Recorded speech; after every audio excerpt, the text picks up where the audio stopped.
Hi guys, my name is Anastashkina, welcome to my YouTube channel, and today I'm going to share with you how to create flexible wafer paper leaves.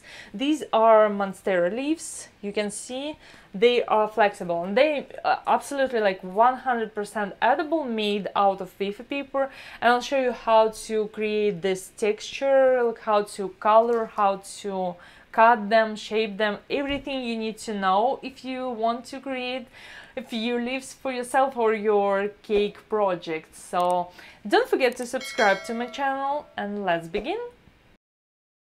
So I'm going to use flexic. Flexic is a gelatin-based liquid ingredient, and you can melt it in the microwave. Technically, it's just a gelatin, beef gelatin with some additives. And I'll show you the different method because I'm trying to use it up and stop using gelatin or animal delivered products. But if you use flexic, you can make like this edible fabric out of wafer paper, and you can see it's even like stretchable and flexible, and it's just easy thing to do. So what I'm going to take is one sheet of wafer paper. This is premium wafer paper or 0.27mm wafer paper. This one is Saracino wafer paper, but any relatively thick wafer paper would work. I would recommend you using the thinnest one, the 0.22mm, because it might be like a little bit too soft to handle. That's why I recommend you to use premium or this Saracino one. And I'm going to fold it in half, and I'm going to apply just a touch of this flexic mixture in the middle. And I'm working on a smooth side right now, so I want my smooth side to be on the inside and my bumpy side to be on the outside. I'm going to fold it in half like this. Make sure I do not have any bubbles in between. And then I'm going to apply another thin layer of this flexic mixture to the top of my wafer paper. When it dries or cures, it becomes solid, like gel-like at room temperature. I believe you can buy Deca gel or any other gelatin-based products to do the same. And then you will need to place it on the side to dry. In my experience, it stayed this soft for maybe 2 weeks or something, and then it dried out and became a little bit like this rubbery texture. So the other way to do the same thing, bring another piece of wafer paper. I'm going to fold it in half, but instead of using flexic or gelatin based mixture, what I'm going to do is I'm going to mix my own mixture. So what I have here is my piping gel or like clear gel, decorative gel, and I'm going to take just a little bit, half a teaspoon, quarter teaspoon, and then I'm going to add my glycerin based conditioner. So this is water and glycerin. And if you want any of these recipes, I hope you know where to download, but basically what I'm trying to do is I'm trying to thin down my clear gel so it has some moisture, but it won't melt my wafer paper because I also have glycerin here. So it feels like clear glaze or something similar to that. I'm going to place my one piece of wafer paper here, fold it in half, and paint only on the inside. This is my smooth side. Thin layer of this mixture, like that. So I'm going to press it down, remove as much air bubbles as possible. So this is my wafer paper piece glued together. You can see it's still flexible. It won't break as easily. It's just one layer of wafer paper. So let's start with painting on our wafer paper and cutting our leaves. It looks like a heart, so if you can look at closer, so it looks like it's heart shaped, and it's a little bit elongated, and all of them are basically the same. So what I'm going to do is I'm going to mark roughly where is my bottom and my middle, and I'm going to draw heart-shaped leaf, something like that, similar to the other side. It looks like a heart. So I want to cut my wafer paper before painting, and you don't need to be symmetrical, you don't need to stress about it. And just for the reference, because I know how my leaf and like how my painting is going to go, I just wanted to draw a few lines here and there to mark my leaf. And then what I wanted to do, I want to cut parts here in between these lines. So I'm cutting like this, like that. So here's my first cut. So let's color our wafer paper leaf. I'm going to use gel colors, so straight from the bottle gel colors. I'm using this Artisan Accents, but any gel color will work. And I have quite a few beautiful colors. So I'm using green, this breakfast blue, yellow. I'll take yellow, just a touch. My conditioner, so this is Wafer Paper conditioner mixture. I'm going to start with the lightest color. Lightest is this yellow. To tone it down, I'm going to mix with just a touch of this green and just paint all over.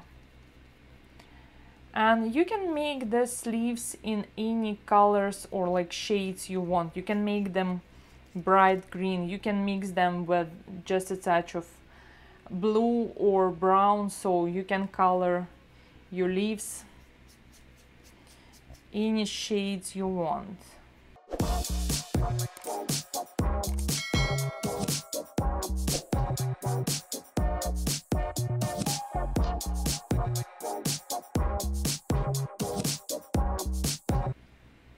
So maybe just a touch of yellow here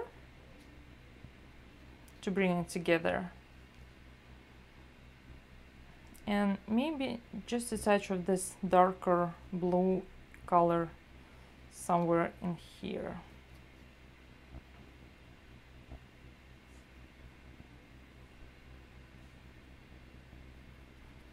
Like this.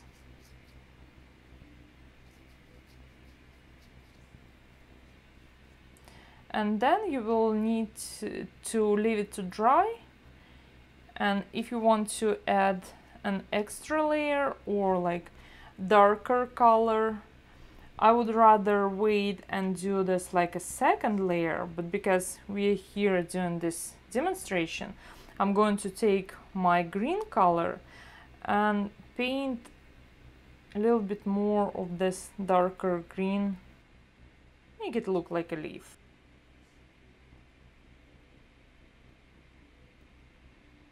Like that.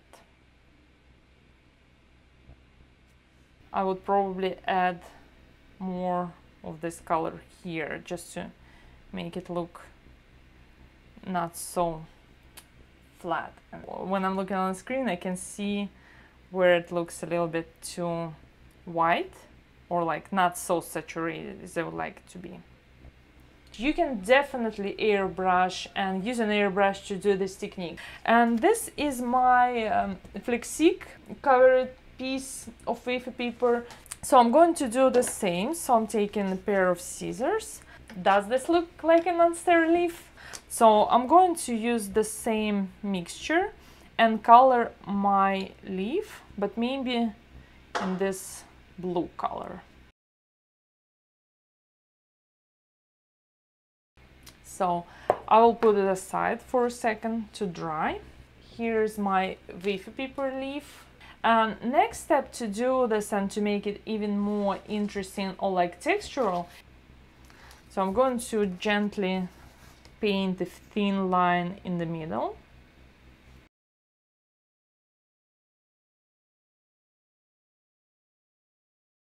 And if you have an edible marker, you can add shadows. So now we added highlights using this white color, and you can add shadows just on one side. So we are not trying to draw all the lines at the same time, but I'm going to draw my shadows in this brown color just on the right side of my white.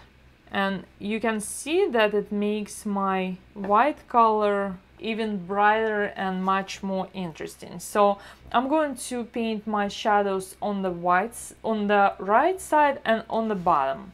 So like this. And you can see now our stem stands out even more. And I'll do the same on this side. So I will paint my shadows on the bottom. On the bottom, I mean underneath my white. And now you can see that this leaf is relatively realistic looking, in my opinion, obviously. This is the one with flexic. You can see it's even softer than this one. Let's try to paint this one as well, while I have my brush here.